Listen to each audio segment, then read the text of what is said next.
นะโมตัสสะภะคะวะโตอะระหะโตสัมมาสัมพุทธัสสะนะโมตัสสะภะคะวะโตอะระหะโตสัมมาสัมพุทธัสสะนะโม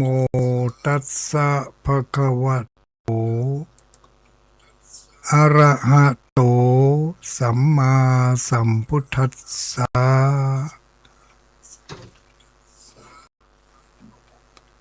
ขอความนอบน้อมแด่องค์สมเด็จพระสัมมาสัมพุทธเจ้าขอน้อมอภิวาทแด่พระสัทธรรมเจ้าขอน้อมนมัสการแด่พระอริยสังฆเจ้าขอถวายความเคารพมายังท่านพระคุณท่านเจ้าคณะพระสังฆาธิการท่านครูบาอาจารย์พระสงฆ์องค์สังฆเจ้าทุกรูปทุกตนทุกองค์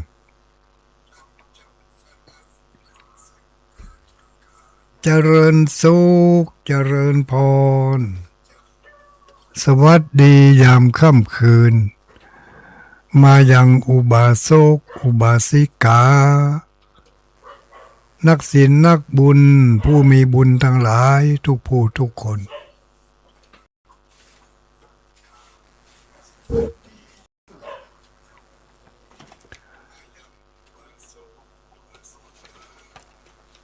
วันนี้คืนวันนี้ตรงกับคืนวันที่15คืนวันที่15เดือนมิถุนายนพุทธศักราช2569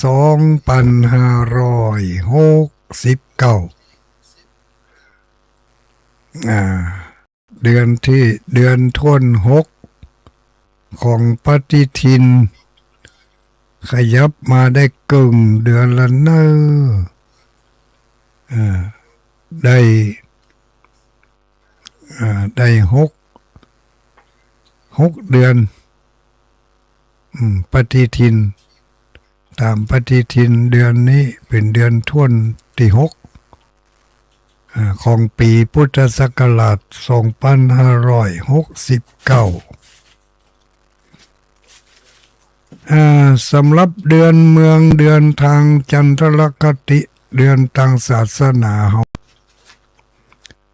วันนี้เป็นวันเดือนออกเดือน10ออกเดือน10ขึ้น1ค่ำเดือน10ขึ้น1ค่ำพร่ำว่าเป็นคืนวันจันทร์เนาะ ทุกคืนวันจันทร์ถ้าบัติธุระการงานอันใดเขาก็จะได้มาพบกันระหว่างญาติโยมผู้เปิดเครื่องรับฟังอยู่ในทุกที่ทุกแห่งของจังหวัดเชียงรายเชียงใหม่ลำพูนลำปางพะเยาแพร่น่าน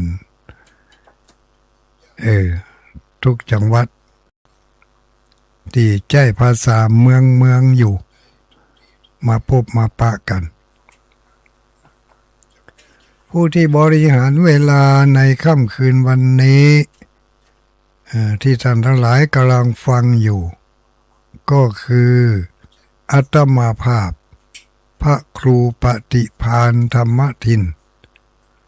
หรือที่เจ้าบ้านเจ้าจองเจ้าคลื่นสีขาวหู้จักกันในนามตุลุงดอยตุลุงดอยมีนิวาสสถานจำวัดสถิตประดิษฐานฮัลโหลแก่ไปกะ อยู่จำพรรษาเนาะอยู่จำพรรษาอยู่ที่วัดพระธาตุม่อนจอมพออำเภอเวียงป่าเป้าจังหวัดเชียงรายอำเภอเวียงป่าเป้าจังหวัดเชียงรายเนอะทุลุงที่กำลังอยู่ในเวลานี้ก็ขอส่งความสุขความสวัสดียามค่ำคืนนี้มายังท่านทั้งหลายวันนี้เข้ารายการมาจ้าไปหน่อยอันที่จ้านี่ก็บาใจยังเปิดวิทยุฟังอยู่เสียงสัญญาณทางวิทยุท้องถิ่นเฮาเป็นยังบ่ฮับเด้อเพิ่งกำลังรับข่าวทางพระราชสำนักเพื่อจะให้หมู่เฮาทั้งหลายได้ฮู้ความเคลื่อนไหวของทางราชการเพิ่นก็พอได้เวลาพอสมควรสถานีที่เพิ่นเคยรับสัญญาณจากคลื่นสีขาวเพิ่นก็จะเปิดรับสัญญาณจากคลื่นสีขาวท่านพระคุณเจ้าที่มาดำเนินรายการนี้ก็ซับเปลี่ยนหมุนเวียนกันเข้ามามีหน้าเก่าผ่องหน้าใหม่ผ่องก็เพื่อจะให้หมู่เฮาทั้งหลายผู้ที่ฟังอยู่นี้ได้รับความรู้ได้รับความเข้าใจในการดำเนินชีวิตในการใช้ชีวิตประจำวันคือถูกต้องเนาะตรงตามความประสงค์ของหมู่เฮาทั้งหลายอันนั้นก็คืออย่างใดที่เราจะได้ปฏิบัติตามคำสอนขององค์สมเด็จพระสัมมาสัมพุทธเจ้า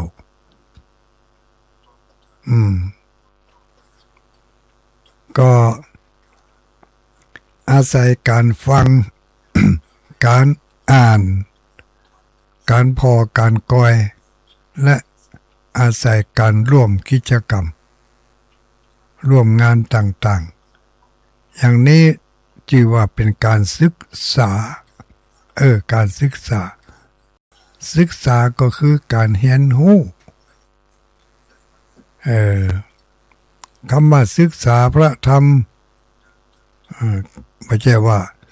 ไม่จำเป็นจะต้องเอาหนังสือมาอ่านอย่างเดียวแล้วก็ไม่ใช่ว่าก็พออย่างเดียว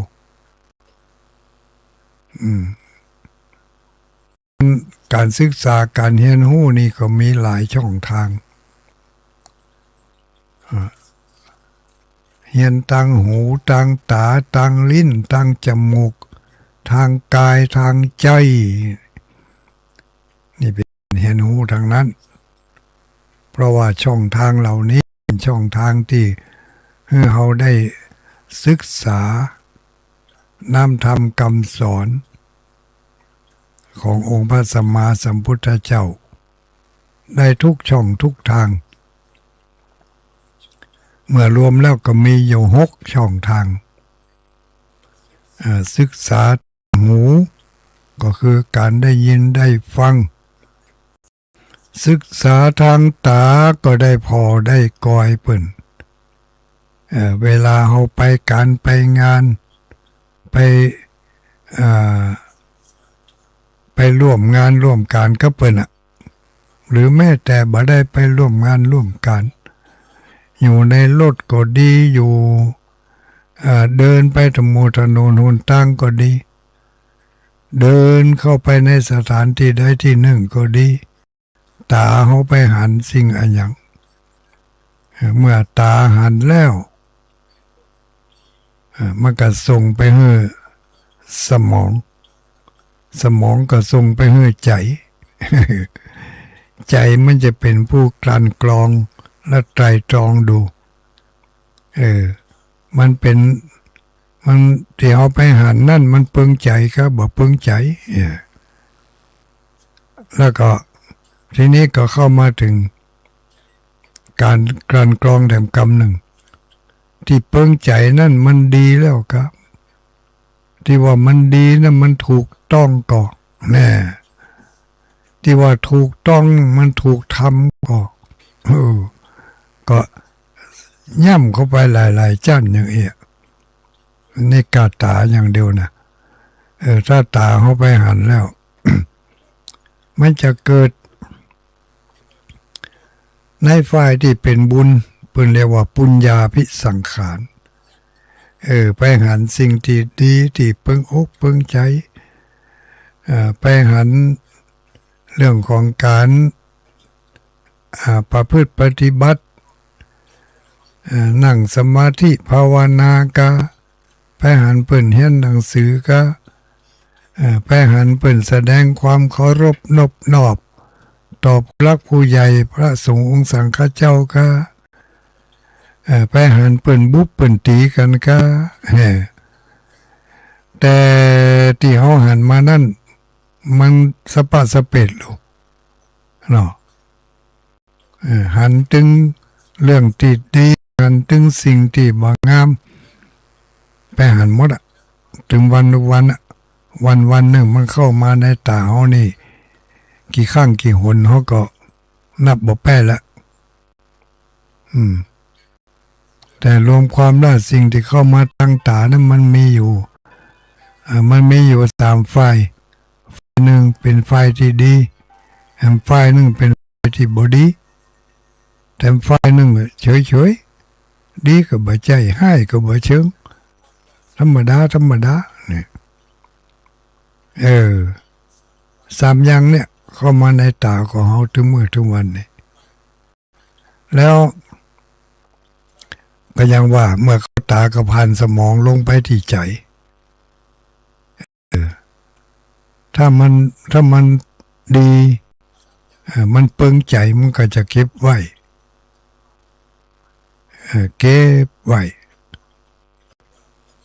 แล้วถ้าเกิดว่ามันบดีแล้วมันบดีมันก็ไปลงไปที่ใจเหมือนกันมันก็เก็บไว้อย่างเดียวกันทีนี้เข้าไปถึงตัวปัญญาเพราะว่าใจเก็บไว้แล้วปัญญาจะเป็นผู้กลั่นกรองจะเอาไว้กาจะเอาขว้างกานี่เป็น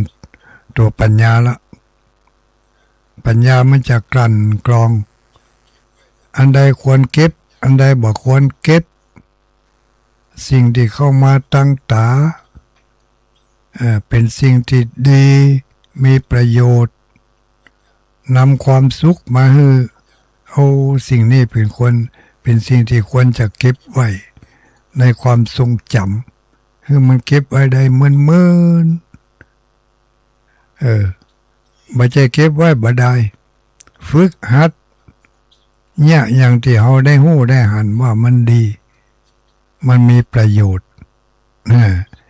อย่างการเขาไปหันเปิ้นฮื้อตาลอย่างนี้เนาะเปิ้นฮื้อตาลอะไร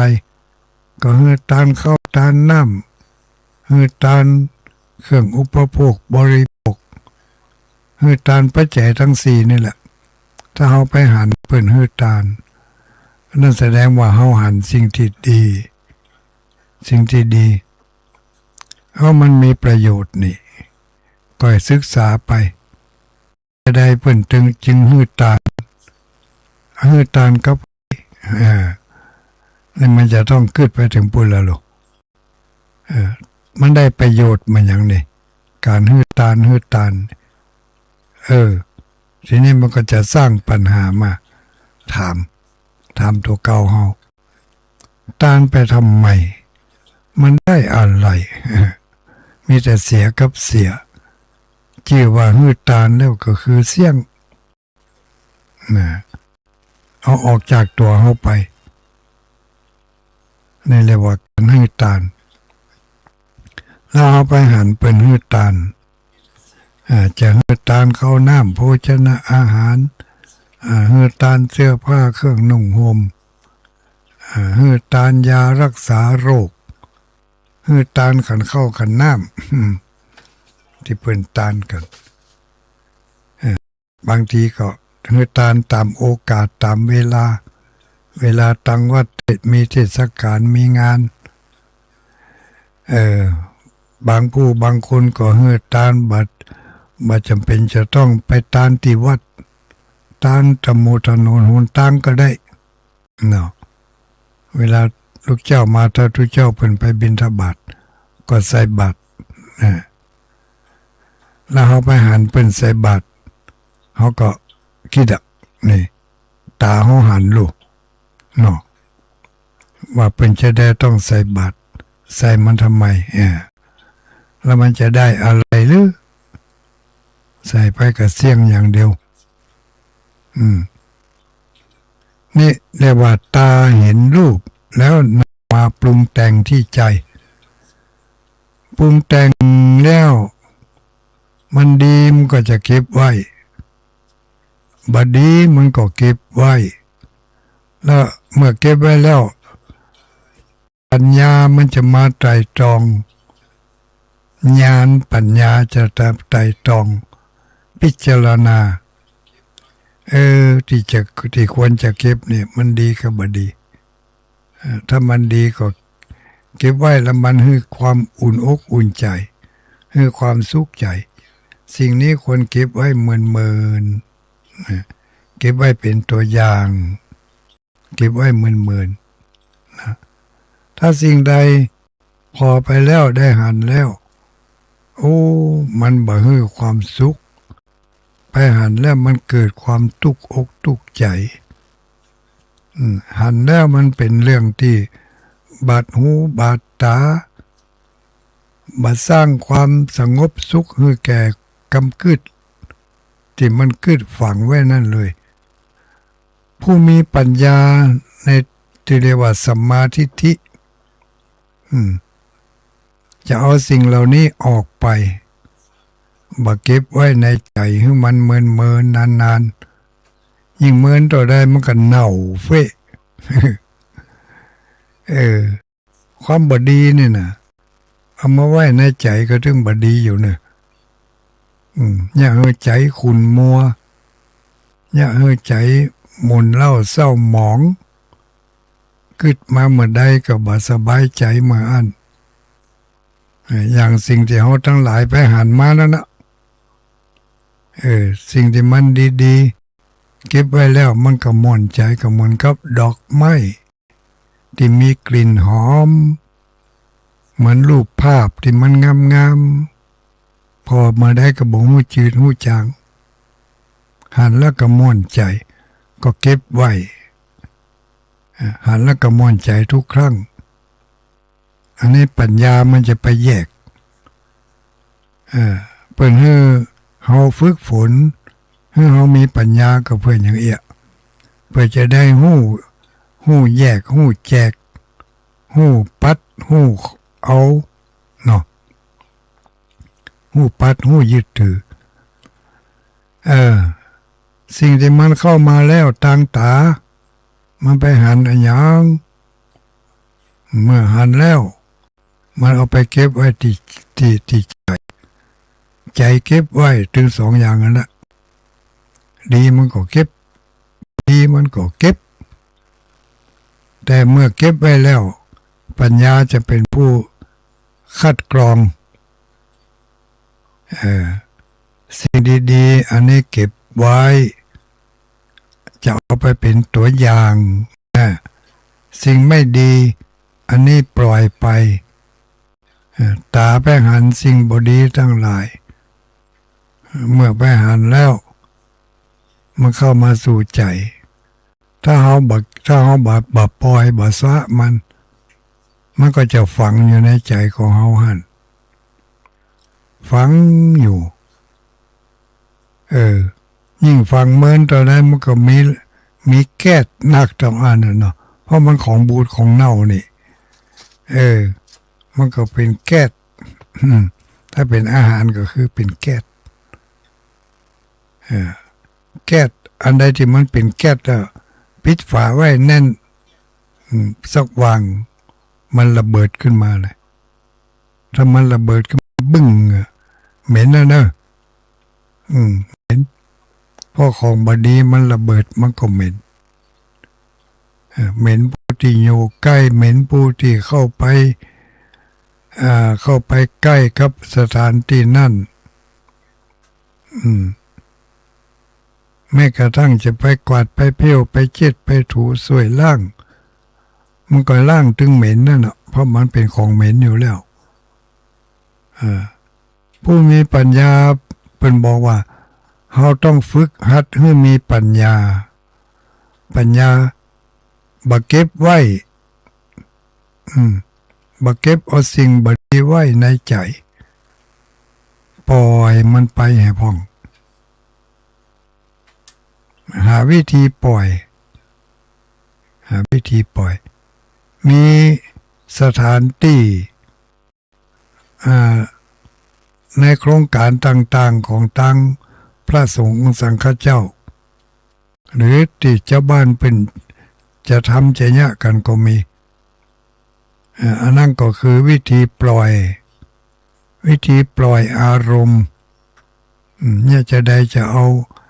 าความบดีนี่ปล่อยออกไปจากความจำจากสัญญาคือความจำเอาออกไปจากใจเมื่อเอาออกไปแล้วมันจะบอกเอามากึดมะมันไม่ได้มาสะสมเมื่อเอาออกไปแล้วก็ปิดฝาปิดมันก็แน่นอยู่มันจะบันระเบิดเพราะมันบ่มีสิ่งที่ทำให้เป็นกรดเป็นแก๊สมันก็ระเบิดบ่ได้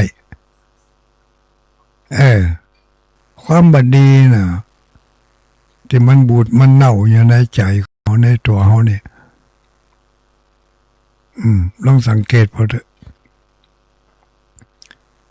สังเกต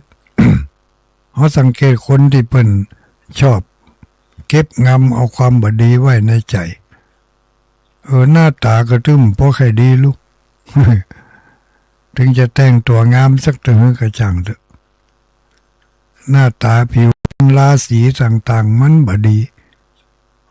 มันบหน้าคบหาสมาคมบหน้าไว้วางใจเนี่ยมันจึงมีมันซอหื้อหันมาอธิบายกันมาได้เพราะตุลุงด้อยในเรื่องเกี่ยวกับการจะเอามาอธิบายขยายความหื้อหันได้ชัดเจนเนี่ยมันเป็นภาษาที่เรียกว่าอย่างภาษาใจบุ่นน่ะต้องศึกษาให้นักถึงจะมีคำอู้นักมีข้อเปรียบเทียบหื้อหันหลายอย่างเนาะเมื่อหู้น้อยคำอู้ก็มีน้อยข้อเปรียบเทียบก็มีน้อยก็หมกนำเสนอกันได้ยินได้ฟังนี่แหละแล้วในทางพระพุทธศาสนาของเขานี่เพื่อมีกุศโลบายนะมีกุศโลบายที่จะถอนความบดีที่มันเข้ามาตั้งหูก็ดีตั้งตาตั้งจมูกตั้งลิ้นตั้งกายตั้งใจเนี่ยเมื่อเข้ามาจากทวารตั้ง5 ช่องนี้แล้วไปรวมอยู่ที่ใจความดีก็ไปรวมอยู่ที่ใจความบดีก็ไปรวมอยู่ที่ใจผู้ที่ได้ฝึกปัญญามาดีแล้วโดยบาดฐานจากการให้ทานรักษาศีลแล้วก็เจริญเมตตาภาวนาฝึกเมตตาภาวนาบ่อยๆจะเกิดปัญญาดวงปัญญานี่จะเกิดเมื่อมันเกิดแล้วก็สามารถที่จะหู้วิธีละเลิกปล่อยวางเรื่องบดีต่างๆ ที่มันเข้ามาในใจของเราที่เราเก็บไว้นั่นน่ะอย่างที่ว่าตะเกียที่ผ่านมาเนี่ยความบดีก็เหมือนของบูดของเน่าเก็บไว้ในภาชนะถึงเขาจะปิดฝาให้ดีแต่วันดีขึ้นดีมันก็แรงผลักดันของแก๊สของอะไรอย่างต่างๆมันก็ระเบิดขึ้นมาเมื่อระเบิดแล้วมันก็ทำให้บริเวณนั้นมีกลิ่นอันบดีบ่พึงปรารถนากลิ่นเหม็นของบูดของเน่าเนี่ยถ้ามันระเบิดแล้วมันเหม็นลูกเนาะมันเหม็นไม่ใช่เหม็นกะทิหั่นน่ะแสดงไปถึงไหนเหม็นไปถึงหั่นน่ะนี่กลิ่นนั่นยิ่งกลิ่นมันไปถึงไหนก็ยิ่งเหม็นไปถึงหั่นอันนี้เฉพาะวัตถุภายนอกถ้าเอาสะสมเก็บไว้ถ้ามันเกิดบูดมันก็จะระเบิดเหม็นและสิ่งที่สะสมไว้ภายในเหรอภายในก็คืออารมณ์ต่างๆที่เราไปได้รับมาที่มันเข้ามาตั้งหูตั้งตาตั้งลิ้นตั้งกายตั้งใจเนี่ยอารมณ์มันเข้ามาแล้วดีมันก็เก็บบดีมันก็เก็บผู้ที่ฝึกปัญญามาดีพยายามสลัดปล่อยสิ่งที่บดีออกไปอารมณ์ที่ไม่ดีอารมณ์บูดอารมณ์เน่าจะไปให้มันอยู่ได้เมินเฮามันเป็นปุถุชนถึงว่าจะสลัดตัดขาดบ่ได้แต่ก็จะไปให้มันอยู่ได้เมินเมื่อมันเฮาบ่เก็บมันไว้เมินลืมมันไปพ่องบ่ใส่ใจมันพ่องปล่อยวางจังมันเตอะพ่องจังมันเตอะนะปล่อยไปวางไปตามวิถีทางของการปฏิบัติธรรมก็คือหู้จักปลงหู้จักปล่อยหู้จักวางบ่เอามาใส่ใจบ่เอามาเป็นกำกึ่งเมื่อมันน่ามองต้องเศร้าสง่าราศีก็จะเกิดขึ้นคนที่อารมณ์ดีนี่ร่าเริงนี่หน้าตายิ้มแย้มแจ่มใสลูกคนที่อารมณ์บุญอารมณ์เน่านี่หน้าตาก็บึ้งตึงผ่องใสมันแสดงออกทั้งปุ่นลูกเนาะคนที่สะสมเก็บอันอย่างไว้ที่มันบดีนั่นน่ะเก็บไว้นักๆน่ะเราสังเกตพอเด้อบ่ใครจะเข้าใกล้กลัวมันระเบิดเข้าใส่ดิมันระเบิดขึ้นมาเนี่ยทั้งที่เฮาบ่ได้ไปยะให้มันระเบิดนะแต่มันระเบิดของมันเองอย่างคนที่อารมณ์แจ๋วลูกบ้านมาอยู่เนี่ยแต่มาอู้มาจ๋ากับเฮาก็สับทุกสับย่านนะดินเนี่ยเอามาระเบิดจุ่งใส่เฮาน่ะไปมาใหญ่นี่เหนื่อยอารมณ์บ่ดีนะกระยะเฮาเหม็นไปตัว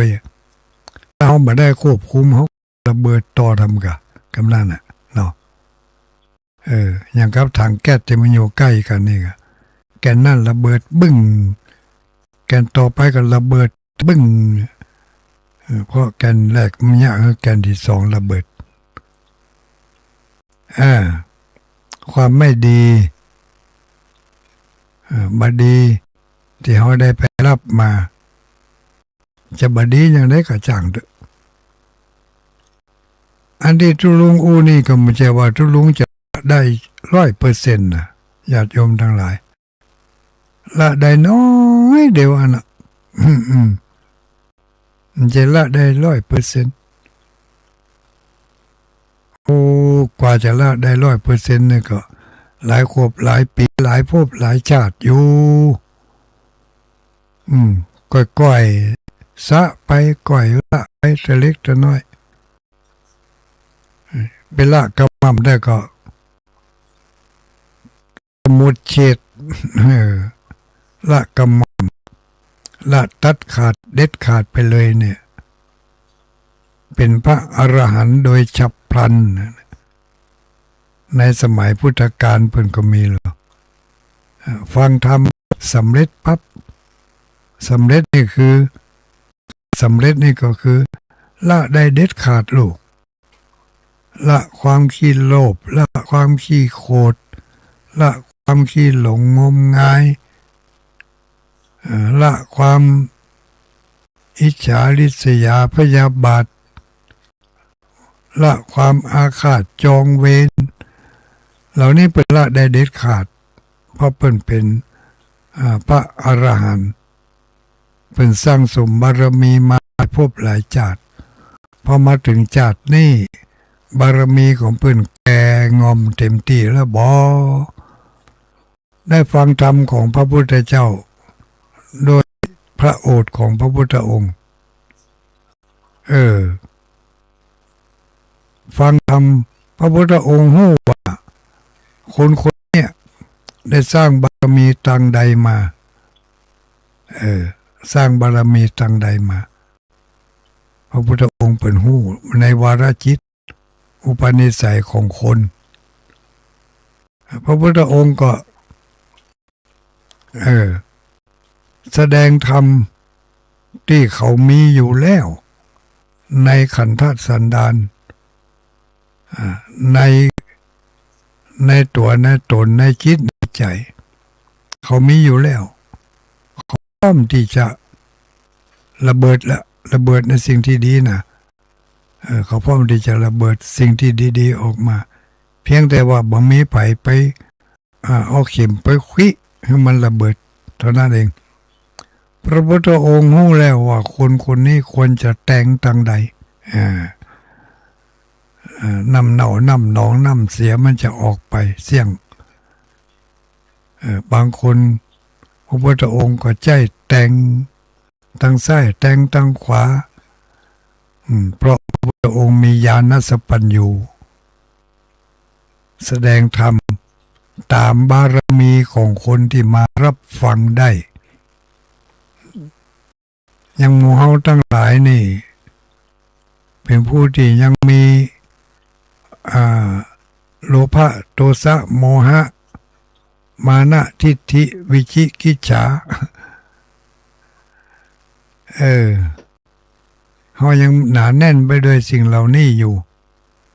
แต่ก็ยังดีที่ว่าพอที่จะหู้ช่องหู้ทางอยู่พ่องได้ยินได้ฟังพระสงฆ์องค์สังฆเจ้า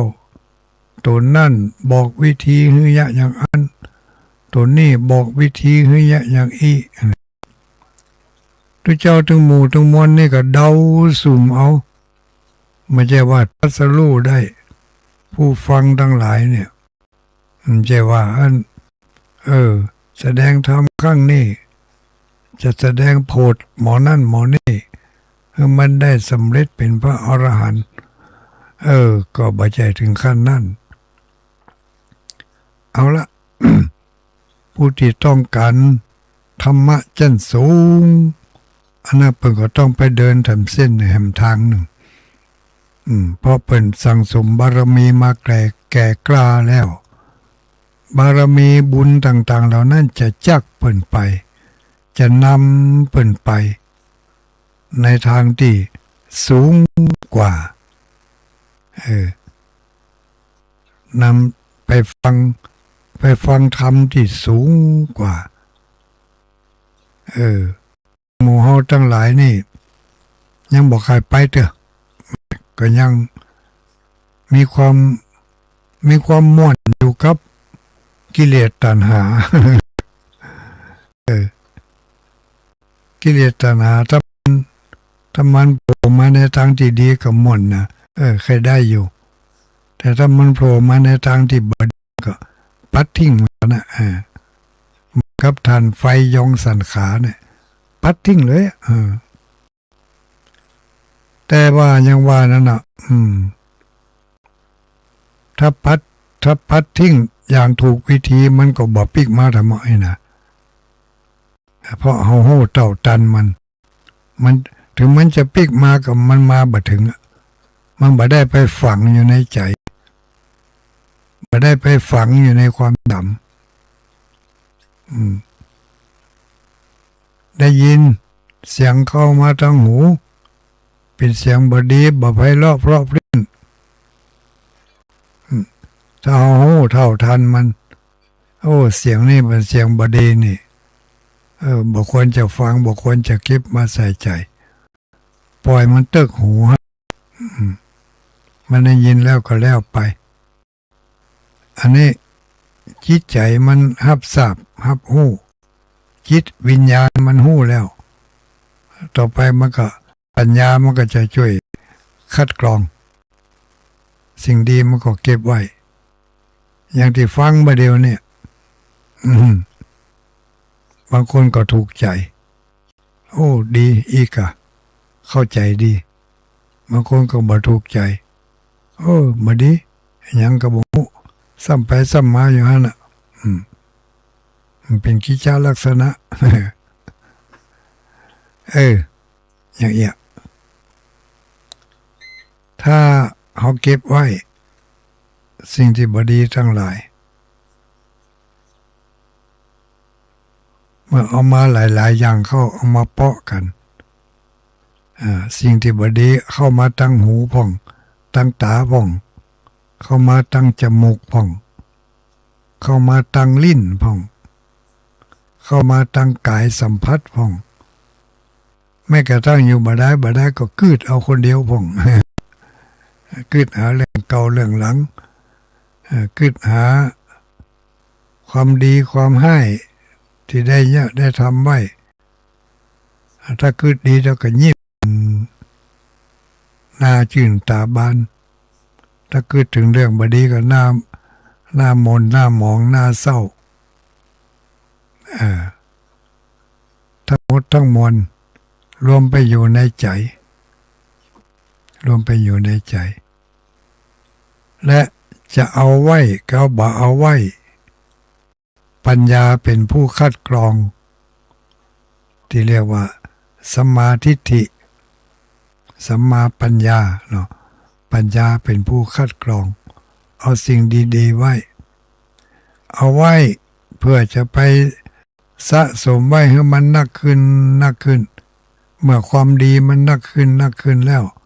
มันก็จะแสดงออกมาในทางที่ดี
กินเหล้า